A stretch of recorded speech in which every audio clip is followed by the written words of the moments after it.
ನನಗೆ ಯಾಕೆ ಮೊದಲೇ ಈ ಚಾಣಕ್ಯ ನೀತಿ ಗೊತ್ತಿರಲಿಲ್ಲ ಅಂತ ನನಗೆ ತುಂಬ ಬೇಜಾರಾಯಿತು. ಬಟ್ ಪರವಾಗಿಲ್ಲ, ಇವಾಗಲೂ ಟೈಮ್ ಇದೆ, ನಾನು ಇವಾಗಲೂ ಅದನ್ನು ಅಳವಡಿಸ್ಕೋಬಹುದು, ಕಲ್ತ್ಕೋಬಹುದು ಈ ಥರ ಅನ್ನಿಸ್ತು. ಸೊ ಜೊತೆಗೆ ಇದನ್ನ ಯಾಕೆ ವಿಡಿಯೋ ಮಾಡಿ ನಿಮಗೂ ತಿಳಿಸ್ಕೊಡ್ಬಾರ್ದು, ನಿಮಗೂ ಯೂಸ್ ಆಗೋ ರೀತಿ ಯಾಕೆ ಒಂದು ವಿಡಿಯೋ ಮಾಡಬಾರ್ದು ಅಂತ ಅನ್ನಿಸ್ತು. ಸೊ ನೀವು ಕೂಡ ಆ ಥರ ತಪ್ಪುಗಳನ್ನ ಮಾಡ್ತಿದ್ರೆ ಅವಾಯ್ಡ್ ಮಾಡ್ಕೊಳ್ಳಿ. ಇವತ್ತಿಂದ ಈ ಚಾಣಕ್ಯ ನೀತಿ ನಿಮ್ಮ ಲೈಫಿಗೆ ಯೂಸ್ಫುಲ್ ಆದರೆ ಓಕೆನಾ, ಅದನ್ನ ಅಳವಡಿಸ್ಕೊಳ್ಳಿ. ಆಕ್ಚುಲಿ ಯೂಸ್ಫುಲ್ ಆಗೇ ಆಗುತ್ತೆ. ಸೊ ಈ ವಿಡಿಯೋನ ಕಂಪ್ಲೀಟ್ ಆಗಿ ನೋಡಿ, ನೀವು ಎಲ್ಲೂ ಸ್ಕಿಪ್ ಮಾಡೋದಕ್ಕೆ ಹೋಗ್ಬೇಡಿ ಓಕೆನಾ. ಇಲ್ಲಾಂದ್ರೆ ಚಾಣಕ್ಯ ನೀತಿ ಮಧ್ಯದಲ್ಲಿ ನೀವು ಸ್ಕಿಪ್ ಮಾಡೋದಕ್ಕೆ ಕರೆಕ್ಟಾಗಿ ಅರ್ಥ ಆಗೋದಿಲ್ಲ ಓಕೆನಾ. ಸೊ ನಾನು ನಿಮ್ಮ ಶ್ರೇಯ, ನೀವು ನೋಡ್ತಾ ಇದ್ದೀರಾ mind set Kannada YouTube channel. So ಬನ್ನಿ ಈ ವಿಡಿಯೋನ ಸ್ಟಾರ್ಟ್ ಮಾಡೋಣ ಅಂಡ್ ಸಬ್ಸ್ಕ್ರೈಬ್ ಮಾಡ್ಕೊಳ್ಳಿ.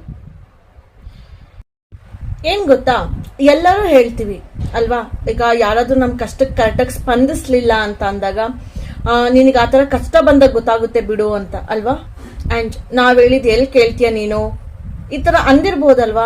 ನೀವು ಫ್ರೆಂಡ್ಸಿಗಾದ್ರೂ ಅಂದಿರ್ಬೋದು, ಅಥವಾ ನಿಮ್ಗೆ ನಿಮ್ ಮನೇಲಿ ಅಂದಿರ್ಬೋದು. ಹೇಳಿದ್ ಕೇಳೋದಿಲ್ಲ, ನೀನೇ ಅನುಭವಿಸ್ದಾಗ ಗೊತ್ತಾಗುತ್ತೆ ನಿನಗೆ, ಕರೆಕ್ಟಾ? ಹೌದು. ಮೊದಲನೇ ಚಾಣಕ್ಯ ರೀತಿ ಇದ್ರ ಬಗ್ಗೆನೇ ಇದೆ. ಏನಂದ್ರೆ ಜೀವನ ತುಂಬಾ ಚಿಕ್ಕದಿದೆ. ಪ್ರತಿಯೊಂದು ತಪ್ಪನ್ನು ನಾನೇ ಮಾಡಿ ನಾನೇ ಕಲಿತೀನಿ ಅಂತ ನೀವು ಕೂತ್ಕೊಂಡ್ರೆ ಲೈಫಲ್ಲಿ ಯಾವಾಗ ನೀವು ಒಂದು ಒಳ್ಳೆ ಜೀವನನ ನಡೆಸೋದು? ಎಲ್ಲ ತಪ್ಪನ್ನು ಮಾಡಿ ನೀವು ಕಲಿಯೋದಕ್ಕೆ ಟೈಮ್ ಇನ್ವೆಸ್ಟ್ ಮಾಡಿದ್ರೆ ಲೈಫಲ್ಲಿ ಒಳ್ಳೇದು ನಡೆಯೋದು ಯಾವಾಗ ನಿಮ್ಗೆ ಅಲ್ವಾ. ಸೊ ಬೇರೆಯವ್ರಿಗೂ ಅಷ್ಟೇ, ನಿಮ್ಮ ಮನೇಲಿ ಹೇಳ್ತಾರೆ ಅಥವಾ ನೀವು ಯಾರಿಗಾದ್ರು ಬೇರೆಯವ್ರಿಗೆ ಹೇಳ್ತೀರಾ, ನಿಮ್ಮ ಮನೇಲಿ ನಿಮಗೆ ಹೇಳ್ತಾರೆ ಓಕೆನಾ. ಸೊ ಹೇಳೋದ್ ಕೇಳೋ, ನಿನ್ಗಿನ್ನ ಗೊತ್ತಾಗಲ್ಲ, ಚಿಕ್ಕೋಳು, ಸೊ ನೀನ್ ಅದು ಅನುಭವಿಸ್ದಾಗ ಗೊತ್ತಾಗುತ್ತೆ, ಸೊ ಇವಾಗ್ಲೇ ಹುಷಾರಾಗು ಅಂತ. ಬಟ್ ಆ ಮಾತನ್ನ ಕೇಳ್ತೀರಾ ನೀವು? ಇಲ್ಲ. ಆದಾಗ ನೋಡೋಣ ಬಿಡು, ಅವ್ರಿಗಾದ್ರೆ ನನಗೇನಾಗ್ಬಿಡುತ್ತಾ. ಸೊ ಈ ತರ ಮೈಂಡ್ ಸೆಟ್ ಅಲ್ಲಿ ಇರ್ತೀರ, ಹೌದು ತಾನೆ? ಸಿ, ಲೈಫಲ್ಲಿ ಯಾವಾಗ್ಲೂ ಎಲ್ಲೇ ನಮಗೆ ಲೈಫ್ ಲೆಸನ್ ಸಿಕ್ಕಿದ್ರೆ ನಾವು ಕಲಿಯೋದನ್ನ ಮಾತ್ರ ಬಿಡಬಾರ್ದು. ಯಾರೋ ಏನೋ ತಪ್ಪು ಮಾಡಿರ್ತಾರೆ ಅಥವಾ ಅವ್ರಿಗೇನೋ ಕಷ್ಟ ಬಂದಿರುತ್ತೆ, ಅವಾಗ ಏನ್ ಮಾಡ್ಬಿಡ್ತೀವಿ, ಅಯ್ಯೋ ಬಿಡು, ನಮ್ಗೇನ್ ಆತರ ಕಷ್ಟ ಬಂದಿಲ್ವಲ್ಲ, ಅವಳಿಗಲ್ವ ಬಂದಿರೋದು, ನಮಗ್ ಬಂದಾಗ ನೋಡ್ಕೊಳ್ಳೋಣ, ಮೇ ಬಿ ಅವಳು ಈ ತರ ಮಾಡಿದ್ಲು, ಆ ತರ ಮಾಡಿದ್ಲು, ಸೊ ಅದಕ್ಕೋಸ್ಕರ ಹಿಂಗಾಗಿದೆ. ಸೊ ಈ ತರ 1000 ಮಾತಾಡಿ ನಾವು ಇಗ್ನೋರ್ ಮಾಡ್ಬಿಡ್ತೀವಿ, ಕರೆಕ್ಟ್ ತಾನೆ? ಸಿ, ಒಂದ್ ನೆನ್ಪಿಟ್ಕೊಳ್ಳಿ, ನೀವ್ ಯಾವಾಗ ಈ ತರ ಮಾಡ್ತೀರಾ ನೀವು ಲೈಫಲ್ಲಿ ತುಂಬಾ ಸಫರ್ ಪಡ್ಬೇಕಾಗತ್ತೆ. ಯಾಕಂದ್ರೆ ಯಾರಿಗಾದ್ರೂ ಏನಾದ್ರೂ ಆದಾಗ ಅಟ್ಲೀಸ್ಟ್ ಅವ್ರ ಮೇಲಿಂದ ಕರುಣೆ ಇಲ್ಲ ಅಂದ್ರೂ ಕೂಡ ಏನಾಗಿರ್ಬೋದು, ನನ್ನ ಲೈಫಲ್ಲಿ ಮತ್ತೆ ಆತರ ಆಗ್ದಂಗೆ ನಾನು ಹೇಗೆ ಎಚ್ಚರಿಕೆ ವಹಿಸ್ಬೋದು ಅನ್ನೋದಕ್ಕೋಸ್ಕರನಾದ್ರೂ ನಾವು ಇಂಟ್ರೆಸ್ಟ್ ಕೊಡ್ಬೇಕು, ಅದ್ರ ಮೇಲೆ ತಿಳ್ಕೊಳ್ಳೋದಕ್ಕೆ ಪ್ರಯತ್ನ ಪಡಬೇಕು. ನಿಮ್ ಲೈಫಲ್ಲಿ ಮತ್ತೆ ಅದೇ ಕಷ್ಟ ಬಂದು ಅದೇ ತಪ್ಪುಗಳನ್ನ ಮಾಡೋದ್ರಲ್ಲಿ ಏನ್ ಅರ್ಥ ಇದೆ ಹೇಳಿ? ಕಲಿಯೋದು ತುಂಬಾ ಇಂಪಾರ್ಟೆಂಟ್ ಆಗುತ್ತೆ ಅಲ್ವಾ. ಮತ್ತೆ ಯಾಕೆ ನಿಮ್ ಲೈಫಿಗೆ ಅದೇ ಕಷ್ಟನ ತಂದ್ಕೋತೀರಾ ನೀವು? ತಿಳ್ಕೊಳ್ಳಿ, ಕರೆಕ್ಟ್ ಅಲ್ವಾ? ಸೊ ಲೈಫಲ್ಲಿ ಯಾವಾಗ್ಲೂ ಏನಾದ್ರೂ ಚಾನ್ಸ್ ಸಿಕ್ಕಿದ್ರೆ ಇನ್ನೊಬ್ರು ತಪ್ಪನ್ನ ನೋಡಿ ನೀವು ಕಲ್ತ್ಕೊಳ್ಳಿ. ಮತ್ತೆ ನೀವು ಅದೇ ಮಿಸ್ಟೇಕ್ನ ದಯವಿಟ್ಟು ಯಾವತ್ತೂ ಮಾಡೋದಕ್ಕೆ ಹೋಗ್ಲೇಬೇಡಿ. ನಿಮ್ಗೇನ್ ಅನ್ನಿಸ್ಬಿಡುತ್ತೆ, ಅವಳ ಲೈಫಲ್ಲಿ ಆತರ ಆಗಿದೆ, ಅವಳೇನೋ ಮಾಡಿದಕ್ಕೆ ನಾನು ಈ ತರ ಮಾಡ್ತೀನಲ್ಲ, ನನಗೇನ್ ಆಗಲ್ಲ ಅನ್ಕೊಂಡು ಕೆಲವೊಂದ್ಸತಿ ನೀವು ಅದೇ ತಪ್ಪುಗಳನ್ನ ಮಾಡೋದಕ್ಕೆ ಹೋಗ್ಬೋದು. ಬಟ್ ಎಂಡ್ ರೆಸ್ಪಾನ್ಸು ಸೇಮೇ ಇರುತ್ತೆ, ನೀವು ಎಷ್ಟೇ ಪ್ರಯತ್ನ ಪಡಿ ಏನೇ ಮಾಡಿ. ಗೊತ್ತಾಗ್ತಿದ್ಯಾ? ಫಾರ್ ಎಕ್ಸಾಂಪಲ್, ಯಾರೋ ಒಬ್ಬ ಹುಡುಗ ಅಥವಾ ಹುಡುಗಿ ಸುಮ್ಮನೆ ಜಸ್ಟ್ ಟೈಮ್ ಪಾಸಿಗೆ ಎಲ್ಲರ ಜೊತೆ ಪ್ರೀತಿ ಅನ್ಕೊಂಡು ನಾಟಕ ಹೊಡಿತಿರ್ತಾರೆ ಅನ್ಕೊಳ್ಳಿ. ನಿಮ್ ಫ್ರೆಂಡ್ಸ್ ಯಾರಿಗೋ ಅದೇ ರೀತಿ ಮಾಡಿರ್ತಾರೆ ಓಕೆನಾ. ಸೊ ಅವಳೇನೋ ಒಂದಿನ ಮೇ ಬಿ ಅವ್ರು ಕೇಳಿದ್ ಕೊಡ್ಸಿರೋದಿಲ್ಲ, ಅವರಿಗೆ ಟೈಮ್ ಕೊಡೋದಕ್ಕಾಗಿರಲ್ಲ, maybe some parents health ಇಶ್ಯೂನ ಏನೋ ಅದರಿಂದ. ಸೊ ಅದೇ ಒಂದು ರೀಸನ್ ಇಟ್ಕೊಂಡು ಆ ಹುಡುಗ ಆಯ್ತು ಹುಡುಗಿ ಆಯ್ತು ಬ್ರೇಕಪ್ ಮಾಡ್ಕೋತಾರೆ ಅನ್ಕೊಳ್ಳಿ ನಿಮ್ ಫ್ರೆಂಡ್ ಜೊತೆ. ಆಮೇಲೆ ನಿಮಗೆ ಇಷ್ಟ ಆಗುತ್ತೆ ಆ ಹುಡುಗ ಅಥವಾ ಹುಡುಗಿ ನಿಮಗೆ ಬಂದು ಏನಾದ್ರೂ ಪ್ರಪೋಸ್ ಮಾಡ್ತಾರೆ ಅಂತ ಅನ್ಕೊಳ್ಳಿ ಓಕೆನಾ. ಸೊ ನೀವೇನಂತೀರ, ಓಕೆ ಅವ್ಳು ಟೈಮ್ ಕೊಡ್ಲಿಲ್ಲ ಅದಕ್ಕೆ ಹಿಂಗ್ ಮಾಡಿದಾನೆ ಅಥವಾ ಮಾಡಿದಾಳೆ, ನಾನ್ ಚೆನ್ನಾಗಿ ನೋಡ್ಕೊಳ್ತೀನಲ್ಲ ಬಿಡು ಅಂತ. ಬಟ್ ನಿಮ್ ಜೊತೆ ಟೈಮ್ ಪಾಸ್ ಮಾಡ್ಬೇಕು ಅಂತ ಅಂದ್ಕೊಂಡಿರೋರು ರೈಟ್ ಪ್ಲೇಯರ್ಸ್ಗಳು, ಸೊ ಯಾವಾಗ್ಲೂ ಗೇಮ್ ಪ್ಲೇ ಮಾಡೇ ಮಾಡ್ತಾರೆ. ನೀವು ಎಷ್ಟೇ ಚೆನ್ನಾಗಿ ನೋಡ್ಕೊಳ್ಳಿ, ಅವ್ರು ಏನಾದ್ರೂ ಒಂದು ರೀಸನ್ ಹುಡುಕ್ತಾರೆ. ಸೊ ಅದಕ್ಕೆ ಹೇಳೋದು, ಒಬ್ರಿಂದ ತಪ್ಪಾದ್ರೆ ಅದನ್ನ ನೋಡಿ ನೀವು ಕಲ್ತ್ಕೊಂಡು ಹುಷಾರಾಗಬೇಕು. ಸೊ ಇದೇ ರೀತಿ ಆಫೀಸ್ಗಳಲ್ಲೂ ಅಷ್ಟೇ, ನಮ್ಮ ಡೇ ಟು ಡೇ ಲೈಫ್ಗಳಲ್ಲೂ ಅಷ್ಟೇ. ಸೊ ಬಿ ಕೇರ್ಫುಲ್ ಓಕೆನಾ. ನೀವೇ ಎಲ್ಲಾನು ಕಲಿತೀನಿ ನಾನೇ ತಪ್ಪು ಮಾಡ್ಬಿಟ್ಟು ಅಂತ ಯಾವತ್ತೂ ಲೈಫಲ್ಲಿ ಟೈಮ್ ವೇಸ್ಟ್ ಮಾಡಬೇಡಿ. ಲೈಫ್ ಈಸ್ ಶಾರ್ಟ್ ಓಕೆನಾ, ತುಂಬಾ ಪ್ರೆಷಿಯಸ್ ಇದೆ ರೈಟ್. ಆದಷ್ಟು ಎಂಜಾಯ್ ಮಾಡಿ. ಅಂಡ್ ಬೇರೆಯವ್ರ ತಪ್ಪಿಂದ ಕಲಿಯೋದ್ರಿಂದ ನೀವು ಕೂಡ ಇಂಟೆಲಿಜೆಂಟ್ ಆಗ್ತೀರಾ. ಅಂಡ್ ಇನ್ನೂ ಒಂದು 4-5 ಜನಕ್ಕೆ ನೀವು ಹೇಳ್ಬೋದು ಈ ತರ ತಪ್ಪು ಮಾಡಬೇಡಿ ಅಂತ, ಹೌದು ತಾನೆ? ಸೊ ನಿಮ್ಗೆ ಆ ಕಷ್ಟ ಬರ್ಲಿ ಅಂತ ನೀವೇ ಆ ತಪ್ಪು ಮಾಡ್ಬೇಕು ಅಂತ ಕಾಯ್ಬೇಡಿ ಓಕೆನಾ. ಸೊ ನೆಕ್ಸ್ಟ್, ಲೈಫಲ್ಲಿ ನೀವು ಅದೇನೇ ಮಾಡೋದಕ್ಕೆ ಸ್ಟಾರ್ಟ್ ಮಾಡಿ, ಕೆಲಸ ಆಗಿರ್ಬಹುದು, ಒಂದು ಬಿಸ್ನೆಸ್ ಆಗಿರ್ಬೋದು, ಏನೋ ಒಂದು ಹಾಬಿ ಕಲಿಯೋದಕ್ಕಾಗಿರ್ಬೋದು, ಒಂದು ಸಾಂಗ್, ಡ್ಯಾನ್ಸ್, ಎನಿಥಿಂಗ್. ಓಕೆನಾ? ಸೊ ನೀವೇ ಒಂದು ಕ್ವಶನ್ ನೀವು ಕೇಳ್ಕೋಬೇಕಾಗತ್ತೆ. ಈವನ್ ಸಿಂಪಲ್ ಥಿಂಗ್ಸ್ ಕೂಡ, ಮೇ ಬಿ ವೆಬ್ ಸೀರೀಸ್ ನೋಡೋದು, ಫ್ರೆಂಡ್ ಜೊತೆ ಹರಟೆ ಹೊಡೆಯೋದು, ಔಟ್ಸೈಡ್ ಹೋಗೋದು, ಎನಿಥಿಂಗ್, ಎನಿ ಸ್ಮಾಲ್ ವಿಷಯ ಆಗಲಿ, ನೀವು ಮಾಡೋದಕ್ಕೆ ಮುಂಚೆ ಕ್ವಶನ್ ಕೇಳಿ. ನಿಮ್ಮನ್ನ ಮೊದಲು ವೈ ಅನ್ನೋ ಕ್ವಶನ್ ಕೇಳ್ಬೇಕು. ನೀವು ಯಾಕೆ ಮಾಡ್ತಿದ್ದೀನಿ? ಸೊ ಇದಕ್ಕೆ ನಿಮ್ಮ ಹತ್ರ ಆನ್ಸರ್ ಇರಬೇಕು. ಯಾಕಂದ್ರೆ ನೀವು ಯಾವಾಗ ಯಾಕೆ ಅನ್ನೋದು ನೀವು ಕ್ವಶನ್ ಮಾಡ್ತೀರಾ, ಸೊ ಆ ಒಂದು ಕೆಲಸದಿಂದ ನಿಮಗೆ ಲಾಭನ ನಷ್ಟನ ಅನ್ನೋದು ನಿಮಗೆ ಅರ್ಥ ಆಗುತ್ತೆ. ಎಕ್ಸಾಮ್ಸ್ ಹತ್ರ ಇರುತ್ತೆ ಅಂತ ಅನ್ಕೊಳ್ಳಿ. ನಿಮ್ಮ ಪಾಡಿಗೆ ನೀವು ಯಾರೋ ರಿಲೇಟಿವ್ ಜೊತೆ ಟ್ರಿಪ್ ಹೋಗೋದು ಮಾಡ್ತೀರಾ. ಸೊ ಚೆನ್ನಾಗಿ ಸುತ್ತೀರಾ, ಎಂಜಾಯ್ ಮಾಡ್ತೀರಾ, ಬಟ್ ಎಕ್ಸಾಮ್ ಅಲ್ಲಿ ಫೇಲ್ ಆಗ್ತೀರಾ. ಹೌದು ತಾನೆ? ಅಂಡ್ ನೀವು ಫೇಲ್ ಆದಾಗ ಅದೇ ರಿಲೇಟಿವ್ಸ್ ನಿಮ್ನ ದೂರ ಇಡ್ತಾರೆ, ಅದೇ ಫ್ರೆಂಡ್ಸ್ ನಿಮ್ನ ದೂರ ಇಡ್ತಾರೆ, ಅಂಡ್ ನಿಮ್ಮ ಕೆರಿಯರ್ ಅಲ್ಲೂ ನೀವು ಫೇಲ್ ಆಗೋಗ್ತೀರಾ. ಕರೆಕ್ಟಾ? ಸೊ ನೀವು ಒಂದು ಕ್ಷಣ ಕ್ವಶನ್ ಮಾಡಿದಿದ್ರೆ, ನಾನು ಯಾಕೆ ಮಾಡ್ತಾ ಇದ್ದೀನಿ, ಇದು ಇವಾಗ ಇಂಪಾರ್ಟೆಂಟ್ ಇದೆಯಾ ಅಂತ. ಸೊ ನೀವು ಎಕ್ಸಾಮ್ಗೆ ಕೂತು ಓದ್ಕೋತಿದ್ರಿ ಅಲ್ವಾ? ಸೊ ಇದೇ ರೀತಿ ಲೈಫಲ್ಲೂ ಕೂಡ ಪ್ರತಿಯೊಂದು ಟೈಮ್ ಕೂಡ ನೀವು ಯಾವುದೋ ಒಂದು ಕೆಲಸ ಮಾಡ್ತಾ ಇದ್ದೀರಾ, ಟೈಮ್ ವೇಸ್ಟ್ ಆಗೋ ರೀತಿ ಇದೆ ಅಂದ್ರೆ ದಯವಿಟ್ಟು ನೀವು ಕ್ವಶನ್ ಕೇಳ್ಕೊಳ್ಳಿ. ಇದ್ರ ಬದಲು ನಾವೇನು ಒಂದು ಇಂಪಾರ್ಟೆಂಟ್ ಕ್ವಾಲಿಟಿ ಟೈಮ್ನ ಎಲ್ಲಿ ಸ್ಪೆಂಡ್ ಮಾಡ್ಬೋದು, ಸೊ ಇದನ್ನ ನೀವು ಖಂಡಿತವಾಗಿ ಥಿಂಕ್ ಮಾಡಲೇಬೇಕಾಗುತ್ತೆ. ಯಾಕೆ ಅನ್ನೋದನ್ನ ಯಾವತ್ತು ಮರಿಬೇಡಿ, ನಿಮ್ಮ ಹತ್ರ ಕ್ವಶನ್ ಕೇಳ್ಕೊಳ್ಳೋದನ್ನ. ಓಕೆನಾ? ಇನ್ನೊಂದು, ಜನಗಳ ಮೇಲೆ ನಿಮ್ಮ ಮೂಡು ಅಟ್ಯಾಚ್ ಆಗಬಾರ್ದು. ಯಾಕಂದ್ರೆ ಇವತ್ತು ಅವ್ರು ಬೈದ್ರು ಅಂದ್ರೆ ನೀವು ಸ್ಯಾಡ್ ಆಗ್ತೀರಾ, ನಾಳೆ ಅವ್ರು ಚೆನ್ನಾಗಿ ಮಾತಾಡ್ಸಿದ್ರು ಅಂದ್ರೆ ನೀವು ಖುಷಿ ಆಗ್ತೀರಾ. ಸೊ ಅದಕ್ಕೋಸ್ಕರ ಯಾವತ್ತು ಜನಗಳ ಮೇಲೆ ನಿಮ್ಮ ಮೂಡ್ನ ಡಿಪೆಂಡ್ ಮಾಡಬೇಡಿ. ಬೇರೆಯವ್ರ ಕೈಗೆ ನಿಮ್ ಹ್ಯಾಪಿನೆಸ್ ಕೊಟ್ರೆ ಯಾರು ಖುಷಿಯಾಗಿರೋದಕ್ಕೆ ಆಗೋದಿಲ್ಲ. ನೀವು ಯಾವತ್ತೂ ಖುಷಿನೂ ಆಗೋದಿಲ್ಲ. ನಂದೇ ಒಂದು ಎಕ್ಸಾಂಪಲ್ ಹೇಳ್ಬೇಕಂದ್ರೆ, ನಾನು ಯೂಟ್ಯೂಬ್ ಲೈವ್ ಮಾಡ್ತೀನಿ ಅಲ್ವಾ, ಕೆಲವೊಂದ್ಸತಿ ಜಾಸ್ತಿ ಜನ ಜಾಯಿನ್ ಆಗೋದಿಲ್ಲ. ಬಿಕಾಸ್ ಮೇ ಬಿ ಅವ್ರದ್ದು ಪರ್ಸನಲ್ ಪ್ರಾಬ್ಲಮ್ಸ್ ಇರ್ಬೋದು, ಏನಾದ್ರು ಕೆಲಸ ಇರ್ಬೋದು, ಬಟ್ ಅದಕ್ಕೋಸ್ಕರ ನಾನು ಲೈವ್ ಬಿಡ್ತಿಲ್ಲ. ಓಕೆನಾ? ಅಂಡ್ ಯೂಟ್ಯೂಬ್ ವಿಡಿಯೋಗಳು ಅಷ್ಟೇ, ಕೆಲವೊಂದ್ಸತಿ ಕಡಿಮೆ ವ್ಯೂಸ್ ಬರುತ್ತೆ, ಕೆಲವೊಂದ್ಸತಿ ಜಾಸ್ತಿ ಬರುತ್ತೆ, ರೈಟ್? ಸೊ ನನ್ನ ಖುಷಿ ಆ ವ್ಯೂಸ್ ಮೇಲಾಗ್ಲಿ ಅಥವಾ ಯಾರಾದ್ರೂ ಜಾಯಿನ್ ಆಗ್ತಾರೆ ಅನ್ನೋದ್ರ ಮೇಲಾಗ್ಲಿ ಡಿಪೆಂಡ್ ಆಗಿಲ್ಲ. ನನ್ನ ಕೆಲಸ ಏನಿದೆ ನಾನು ಅದನ್ನ ಮಾಡ್ತಿದ್ದೀನಿ, ರೈಟ್? ನನ್ನ ಹ್ಯಾಪಿನೆಸ್ನ ನನ್ನ ಮೇಲೆ ಮಾತ್ರ ನಾನು ಡಿಪೆಂಡ್ ಮಾಡ್ಕೊಂಡಿದ್ದೀನಿ. ನನಗೆ ಅದರಿಂದ ಮಾಡೋದ್ರಿಂದ ಖುಷಿ ಇದ್ರೆ ಮಾಡ್ತೀನಿ. ನನಗೆ ತುಂಬಾ ಪ್ರಾಬ್ಲಮ್ ಆಗ್ತಾ ಇದೆ ಅಂತ ಅನ್ಸಿದ್ರೆ ನಾನು ಕೆಲಸ ಮಾಡೋದಿಲ್ಲ. ಮೇ ಬಿ ಜಾಯಿನ್ ಆಗ್ಲಿಲ್ಲ ಅಂದ್ರೆ ಪರವಾಗಿಲ್ಲ, ಲೈವ್ ನೆಕ್ಸ್ಟ್ ಅವ್ರು ಜಾಯಿನ್ ಆಗ್ತಾರೆ, ಅಥವಾ ಆ ವಿಡಿಯೋ ಅಪ್ಲೋಡ್ ಆದ್ಮೇಲೆ ಅವ್ರು ನೋಡ್ತಾರೆ ಲೈವ್ ವಿಡಿಯೋನ ಅಲ್ವಾ? ಸೊ ವ್ಯೂಸ್ಗಳು ಅಷ್ಟೇ, ಮೇ ಬಿ ಇವತ್ತು ಅದು ವ್ಯೂಸ್ ಬಂದಿಲ್ಲ, ನಾಳೆ ಅದು ಕರೆಕ್ಟ್ ಆಡಿಯನ್ಸ್ಗೆ ರೀಚ್ ಆದಾಗ ವ್ಯೂಸ್ ಬರುತ್ತೆ. ಕರೆಕ್ಟಾ? ಯಾಕಂದ್ರೆ ಎಷ್ಟೊಂದು 14-12 ಸಾವಿರ ವ್ಯೂಸ್ಗಳು ಬಂದಿರ್ತವೆ. ಓಕೆನಾ? ಸೊ ಇನ್ನ ಕೆಲವೊಂದು ಅಷ್ಟೊಂದು ಬಂದಿರೋದಿಲ್ಲ, ಬಟ್ ದಟ್ ಈಸ್ ಫೈನ್ ಅಲ್ವಾ? ಸೊ ಹಾಗಂತ ನಾನು ನಿಲ್ಸಕ್ ಆಗ್ಬಿಡುತ್ತಾ? ಸೊ ನನ್ನ ಹ್ಯಾಪಿನೆಸ್ ನಾನು ಯಾರ ಮೇಲೂ ಡಿಪೆಂಡ್ ಮಾಡಿಲ್ಲ. ಓಕೆನಾ? ಸೊ ಇದೇ ರೀತಿ ಲೈಫಲ್ಲೂ ಕೂಡ ಡಿಪೆಂಡ್ ಮಾಡಬೇಡಿ. ಈಗ ನಾನು ಡಿಪೆಂಡ್ ಆಗ್ಬಿಟ್ಟಿದ್ರೆ ನಾನು ಇವಾಗಲೇ ನಿಲ್ಲಿಸ್ಬಿಡ್ಬೇಕಿತ್ತು ಯೂಟ್ಯೂಬ್ನ. ಕರೆಕ್ಟಾ? ಸೊ ಆದ್ರಿಂದ ಒಂದು ಸಕ್ಸಸ್ ಬೇಕು ಲೈಫಲ್ಲಿ, ನಾವು ಖುಷಿಯಾಗಿರ್ಬೇಕು ಅಂದ್ರೆ ಯಾರ ಮೇಲೂ ನೀವು ಡಿಪೆಂಡ್ ಆಗ್ಕೂಡ್ದು. ಇನ್ನೊಂದು, ಲೈಫಲ್ಲಿ ಅದೆಂಥದೇ ಸಿಚುಯೇಷನ್ ಇರಲಿ, ಧೈರ್ಯ ಇಲ್ಲ ಅಂದ್ರೂ ಕೂಡ ಧೈರ್ಯ ಇರೋ ರೀತಿ, ಕಾನ್ಫಿಡೆನ್ಸ್ ಇಲ್ಲ ಅಂದ್ರೂ ಕೂಡ ಕಾನ್ಫಿಡೆನ್ಸ್ ಇರೋ ರೀತಿ ನೀವು ತೋರಿಸ್ಕೊಳ್ಳೇಬೇಕು. ಇಲ್ಲ ಅಂದ್ರೆ ಗೊತ್ತಿದೆಯಲ್ಲ ಇವಾಗಿನ ಕಾಲ, ಎಲ್ಲರನ್ನು ತುಳಿದಾಕ್ಬಿಡ್ತಾರೆ. ಕರೆಕ್ಟಾ? ಇವಾಗ ಎಕ್ಸಾಂಪಲ್, ಯಾವ್ದೊಂದು ಸ್ಟೇಜ್ ಮೇಲೆ ಹೋಗಿ ಏನೋ ಭಾಷಣ ಮಾಡ್ಬೇಕು, ನೀವು ಎದ್ರುಕೊಂಡು ಹಿಂಗ್ ಇದ್ ಮಾಡ್ಕೊಂಡು ಹಿಂಗ್ ನೋಡ್ಕೊಂಡು ಆಮೇಲೆ ಮತ್ತೆ ಹೇಳೋ ಬೇಡವೋ ಅಂತ ಹಿಂಗ್ ಇದ್ ಮಾಡ್ತಾ ಇದ್ರೆ, ಯಾರು ನಿಮ್ಮ ಮೇಲೆ ಸೀರಿಯಸ್ ಆಗಿ ನೀವು ಹೇಳೋದನ್ನ ಕೇಳಿಸ್ಕೋತಾರೆ ಹೇಳಿ? ಯಾರು ಕೇಳಿಸ್ಕೊಳ್ಳೋದಿಲ್ಲ ಅಲ್ವಾ?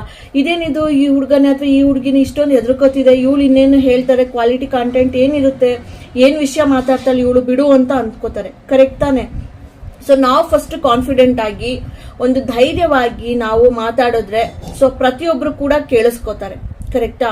ಇಲ್ಲ ಅಂದ್ರೆ ಕಳಿಸಿ ಇವಳ ಸ್ಟೇಜ್ ಮೇಲೆ ಬಿಟ್ಟಿರೋದು ಅಂತ ಅಂತಾರೆ. ಹೌದು ತಾನೆ? ಇವನ್ ಇಂಟರ್ವ್ಯೂಗಳಲ್ಲೂ ಅಷ್ಟೇನೆ, ಎಷ್ಟೊಂದ್ಸತಿ ಸೆಲೆಕ್ಟ್ ಆಗೋ ಚಾನ್ಸಸ್ ಇರುತ್ತೆ. ನಿಮ್ಗೆ ಆನ್ಸರ್ ಕರೆಕ್ಟ್ ಆಗಿರೋದು ಗೊತ್ತಿಲ್ಲ ಅಂದ್ರೂ ನಿಮ್ ಕಾನ್ಫಿಡೆನ್ಸ್ ನೋಡಿ ಕೂಡ ಸೆಲೆಕ್ಟ್ ಮಾಡೋರು ಇರ್ತಾರೆ. ನಿಮಗೆ ಸ್ವಲ್ಪ ಜ್ಞಾನ ಇದ್ರೂ ಕೂಡ ಸಾಕು, ಅದ್ರ ಮೇಲೆ ಅವ್ರು ಕೇಳೋ ಕ್ವಶನ್ ಮೇಲೆ ನಿಮಗೆ ಸ್ವಲ್ಪ ನಾಲೆಡ್ಜ್ ಇದ್ರೂ ಕೂಡ ಸಾಕಾಗುತ್ತೆ. ಸೊ ಆದಷ್ಟು ಧೈರ್ಯವಾಗಿದ್ದೀನಿ ಅಂಡ್ ವೆರಿ ಕಾನ್ಫಿಡೆಂಟ್ ಅನ್ನೋ ರೀತಿ ನೀವು ತೋರಿಸ್ಕೊಳ್ಳಿ. ಓಕೆನಾ?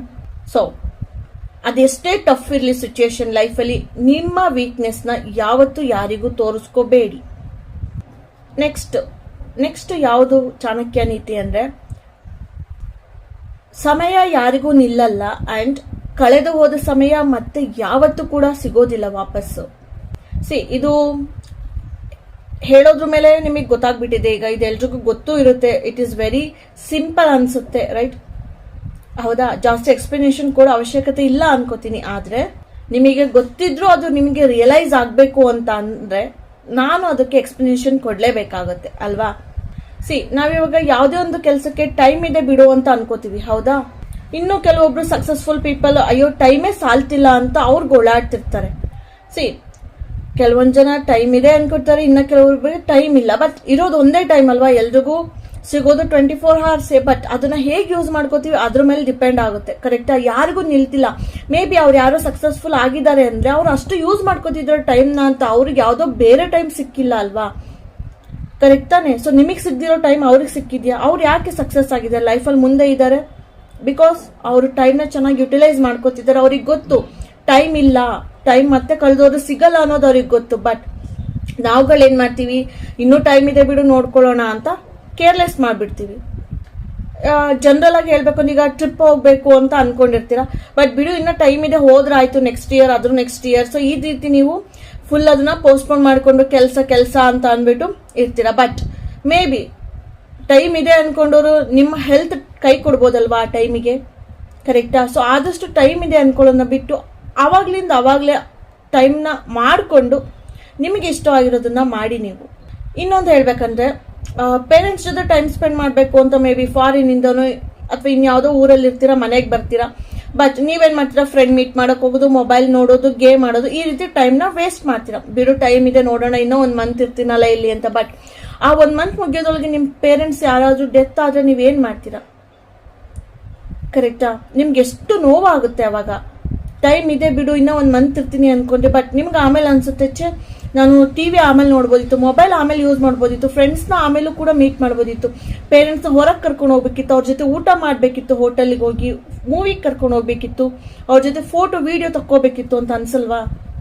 ಸೊ ಹಾಗಾಗಿ ಯಾವತ್ತು ಟೈಮ್ ಇದೆ ಅಂತ ಅನ್ಕೊಂಡು ವೇಸ್ಟ್ ಮಾಡ್ಕೊಂಡು ಕೂತ್ಕೊಳ್ಳೇಬೇಡಿ. ಆದಷ್ಟು ಟೈಮ್ನ ಯುಟಿಲೈಸ್ ಮಾಡ್ಕೊಳ್ಳಿ, ಓಕೆನಾ. ಟು ದ ಫುಲ್ಲೆಸ್ಟ್ ಬದುಕಿ. ಸಮಯಕ್ಕೆ ನೀವು ಬೆಲೆ ಕೊಡಿ, ಸಮಯ ನಿಮ್ಮನ್ನ ಖಂಡಿತವಾಗಿ ಕೈ ಹಿಡ್ದೇ ಹಿಡಿಯುತ್ತೆ. ನೆಕ್ಸ್ಟ್ ಇನ್ನೊಂದು ಕೊನೆಯ ನೀತಿ ಯಾವುದು ಅಂತ ಅಂದ್ರೆ, ನೀವು ಜನಗಳಿಗೋಸ್ಕರ ಯಾವತ್ತೂ ಚೇಂಜ್ ಆಗೋಕೆ ಹೋಗ್ಬೇಡಿ. ಅಂಡ್ ಜನಗಳನ್ನ ನೀವು ಚೇಂಜ್ ಮಾಡೋದಕ್ಕೂ ಕೂಡ ಹೋಗ್ಬೇಡಿ. ಯಾಕಂದ್ರೆ ಒಂದು, ನೀವು ಚೇಂಜ್ ಆದ್ರೆ ನಿಮ್ಮನ್ನ ನೀವು ಕಳ್ಕೋತೀರಾ. ಇನ್ನೊಬ್ರನ್ನ ಚೇಂಜ್ ಮಾಡಕ್ ಹೋದ್ರೆ ಅವರ ದೃಷ್ಟಿನಲ್ಲಿ ನೀವು ರೆಸ್ಪೆಕ್ಟ್ ಇಲ್ದಿರೋ ಪರ್ಸನ್ ಆಗ್ಬಿಡ್ತೀರಾ ಅಲ್ವಾ. ಯಾಕಂದ್ರೆ ಪ್ರತಿಯೊಬ್ರು ಲೈಫಲ್ಲಿ ಅವರೇ ಬುದ್ಧಿವಂತರು ಅಲ್ವಾ. ಯಾರು ನಾನು ದಡ್ಡ ಅಂತ ಒಪ್ಕೋತಾರೆ, ಯಾರು ನಾನು ಮಾಡಿರೋ ತಪ್ಪು ಅಂತ ಒಪ್ಕೋತಾರೆ, ಕರೆಕ್ಟ್. ಅವ್ರು ಮಾಡ್ತಿರೋರಿಗೆ ಕರೆಕ್ಟೇ ಇರುತ್ತೆ. ಸೊ ಅವ್ರನ್ನ ನೀವು ಚೇಂಜ್ ಮಾಡಕ್ ಹೋಗಿ ನಿಮ್ಮ ಒಂದು ಬೆಲೆನ ಕಳ್ಕೋಬೇಡಿ ಅವ್ರ ಎದುರಿಗೆ, ಓಕೆನಾ. ಸಾಧ್ಯ ಆದ್ರೆ ಅಂಥವ್ರಿಂದ ದೂರ ಇದ್ಬಿಡಿ. ಅಂಡ್ ನಿಮ್ಮನ್ನ ನೀವು ಚೇಂಜ್ ಮಾಡ್ಕೊಳ್ಳಿ. ಅಂದ್ರೆ ದೂರ ಇದ್ಬಿಟ್ಟು ನಿಮ್ಗೆ ಏನು ಒಳ್ಳೆ ಒಂದು ವ್ಯಕ್ತಿತ್ವನ ಬೆಳೆಸ್ಕೋಬೇಕು ಅನ್ಸುತ್ತೆ ಅದ್ರ ಮೇಲೆ ನೀವು ಗಮನ ಕೊಡಿ. ಅವರಿಗೋಸ್ಕರ ನೀವು ಚೇಂಜ್ ಆಗಿ ಅವ್ರು ಹೇಳ್ದಂಗೆ ಕೇಳ್ಕೊಂಡು ಅವ್ರ ಜೊತೆ ಸೇರ್ಕೊಂಡ್ರೆ ನೀವು ಅವ್ರ ಥರನೇ ಹಾಳಾಗ್ಬಿಡ್ತೀರಾ ಅಲ್ವಾ. ಅಂಡ್ ನೀವು ಚೇಂಜ್ ಆಗಬೇಡಿ ಅಂದ್ರೆ ನಿಮ್ಮಲ್ಲಿ ಏನೇ ಕೆಟ್ಟ ಗುಣ ಇದ್ರೂ ಓಕೆ, ನಾನು ಚೆನ್ನಾಗೇ ಇದ್ದೀನಿ, ನಂದೇನು ತಪ್ಪಿಲ್ಲ ಅನ್ನೋ ರೀತಿ ಅಲ್ಲ. ನಿಮ್ಮಲ್ಲಿ ಏನಾದ್ರು ತಪ್ಪಿದ್ರೆ ದಯವಿಟ್ಟು ಅದನ್ನ ಚೇಂಜ್ ಮಾಡ್ಕೊಳ್ಳಿ. ಸೆಕೆಂಡ್ ಥಾಟ್ ಬೇಡವೇ ಬೇಡ. ಈ ರೀತಿ ಚೇಂಜ್ ಮಾಡ್ಕೊಳ್ಳೋ ಗುಣ ಯಾರಲ್ಲಿ ಜಾಸ್ತಿ ಇರುತ್ತೆ ಗೊತ್ತಾ, ಅಂದ್ರೆ ಬೇರೆಯವ್ರಿಗೋಸ್ಕರ ಚೇಂಜ್ ಆಗೋ ಗುಣ. ಅದು ತಪ್ಪಿರ್ಲಿ ಸರಿ ಇರ್ಲಿ, ಈ ಕಪಲ್ಸ್ ಗಳಲ್ಲಿ ಜಾಸ್ತಿ ಇರುತ್ತೆ. ಅವ್ನ್ ಬಿಟ್ಟೋಗ್ಬಿಟ್ರೆ ಅವಳಿಗೆ ಇಷ್ಟ ಆದಂಗೆ ಬದುಕಬೇಕು, ಅವಳು ಇಷ್ಟಪಟ್ಟಿದ್ ಕೊಡಿಸ್ಬೇಕು, ನಂಗೆ ಎಷ್ಟೇ ಟಯರ್ಡ್ ಆಗ್ಲಿ ಎಕ್ಸಾಸ್ಟ್ ಆಗಿರ್ಲಿ ಅವಳನ್ನ ಮೂವಿಗೆ ಕರ್ಕೊಂಡು ಹೋಗ್ಬೇಕು ಅಥವಾ ಅವನ ಜೊತೆ ಟೈಮ್ ಸ್ಪೆಂಡ್ ಮಾಡ್ಬೇಕು, ಈ ರೀತಿ ಅಲ್ವಾ. ನೀವು ಚೇಂಜ್ ಮಾಡ್ಕೋಬಹುದು, ಬಟ್ ನೀವು ಒಂದ್ ಪಾಯಿಂಟ್ ಅಲ್ಲಿ ಫೇಕ್ ಅನ್ಸೋದಕ್ಕೆ ಸ್ಟಾರ್ಟ್ ಆಗ್ಬಿಡ್ತೀರಾ. ಅವ್ರಿಗೆ 1 month ಬಿಟ್ಟೋಗೋ ಪಾರ್ಟ್ನರು 2 daysಗೆ ಬಿಟ್ಟು ಹೋಗ್ಬಿಡ್ತಾರೆ ನಿಮ್ಮ ಫೇಕ್ನೆಸ್ ಇಂದ, ಕರೆಕ್ಟ್ ತಾನೆ. ಯಾಕಂದ್ರೆ ಬಿಟ್ಟೋಗೋರು ಬಿಟ್ಟು ಹೋಗೇ ಹೋಗ್ತಾರೆ. ನೀವು ಅವ್ರಿಗೋಸ್ಕರ ಎಷ್ಟೇ ಚೇಂಜ್ ಆಗ್ಲಿ, ನೀವೇನೇ ಮಾಡ್ಲಿ, ಹೌದು ತಾನೆ. ಸೊ ಅವರಿಗೋಸ್ಕರ ಯಾವತ್ತೂ ತಲೆ ಕೆಡ್ಸ್ಕೊಳ್ಳೋದಕ್ಕೆ ಹೋಗ್ಲೇಬೇಡಿ, ನಿಮ್ಮನ್ನ ಚೇಂಜ್ ಮಾಡ್ಕೊಳ್ಳೋಕೆ ಹೋಗ್ಲೇಬೇಡಿ. ನಿಮ್ಮ ರಿಯಲ್ ಕ್ಯಾರೆಕ್ಟರ್ ಸೇವ್ ಮಾಡ್ಕೊಳ್ಳಿ, ಕರೆಕ್ಟ್. ಸೊ ಅದನ್ನ ಇಷ್ಟಪಡೋರು ಸಿಕ್ಕೇ ಸಿಗ್ತಾರೆ ಅಲ್ವಾ. ಸೊ ನೀವೇನೇ ಮಾಡಿದ್ರು ಕೂಡ, ಮಾಡಲಿಲ್ಲ ಅಂದ್ರೂ ಕೂಡ ನಿಮ್ಗೆ ಅಂತ ಇರೋರು ನಿಮ್ ಜೊತೆ ಇದ್ದೇ ಇರ್ತಾರೆ. ಅಂಡ್ ಆ ನಿಮ್ಮ ಬಿಟ್ಟೋಗೋ ಪಾರ್ಟ್ನರ್ನ ಕೂಡ ನೀವು ಚೇಂಜ್ ಮಾಡೋದಕ್ಕೆ ಹೋಗ್ಲೇಬೇಡಿ. ನಿಮ್ ಟೈಮ್ ವೇಸ್ಟ್ ಆಗೋಗುತ್ತೆ ಅಷ್ಟೇ.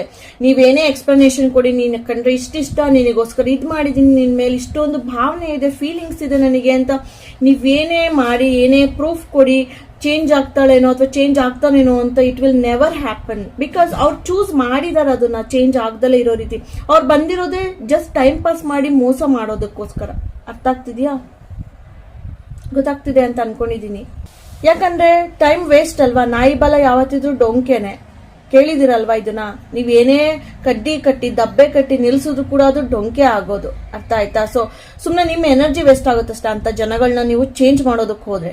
ಸೊ ಅದೆಲ್ಲ ಬಿಟ್ಟು ನಮ್ಮನ್ನ ನಾವು ಒಳ್ಳೆ ರೀತಿಯಾಗಿ ಚೇಂಜ್ ಮಾಡ್ಕೊಳ್ಳೋದನ್ನ ಕಲಿಯೋಣ ಅಷ್ಟೇ. ಸೊ ಈ ಚಾಣಕ್ಯ ನೀತಿಗಳನ್ನ ನೀವು ಲೈಫಲ್ಲಿ ಖಂಡಿತವಾಗಿ ಅಳವಡಿಸ್ಕೊಳ್ಳಿ. ಓಕೆನಾ? ತಪ್ಪುಗಳು ಕಡಿಮೆ ಮಾಡ್ತೀರಾ ಅಂಡ್ ಸಮಯದ ಬೆಲೆ, ಟೈಮ್ ವ್ಯಾಲ್ಯೂ ನಿಮಗೆ ಗೊತ್ತಾಗುತ್ತೆ. ಅಂಡ್ ಎಲ್ಲದಕ್ಕಿಂತ ಮುಖ್ಯವಾಗಿ ದುಡ್ಡು ಕೊಟ್ಟರು ಸಿಗ್ದಲೇ ಇರೋದು ಅಂತ ಹೇಳ್ತಾರಲ್ಲ ಎಲ್ಲ, ಪೀಸ್, ನೆಮ್ಮದಿ.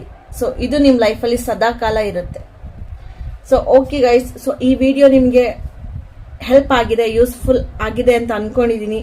ಸೊ ಈ ವಿಡಿಯೋನ ಇಲ್ಲಿಗೆ ಮುಗಿಸ್ತಾ ಇದ್ದೀನಿ. ಕಮೆಂಟ್ ಮಾಡಿ, ಲೈಕ್, ಶೇರ್, ಸಬ್ಸ್ಕ್ರೈಬ್ ಕೂಡ ಮಾಡಿ. ಓಕೆನಾ? ಸೊ ನಾನು ನಿಮ್ಮ ಶ್ರೇಯ, ನೀವು ನೋಡ್ತಾ ಇದ್ದೀರಾ mindset Kannada YouTube channel. Subscribe ಮಾಡಿ ಅಂಡ್ ಜಾಸ್ತಿ ಸಪೋರ್ಟ್ ಮಾಡಿ. ಸೊ ಮತ್ತೆ ನೆಕ್ಸ್ಟ್ ವಿಡಿಯೋದಲ್ಲಿ ಸಿಗ್ತೀನಿ. ಅಲ್ಲಿವರೆಗೂ take care, bye, see you all.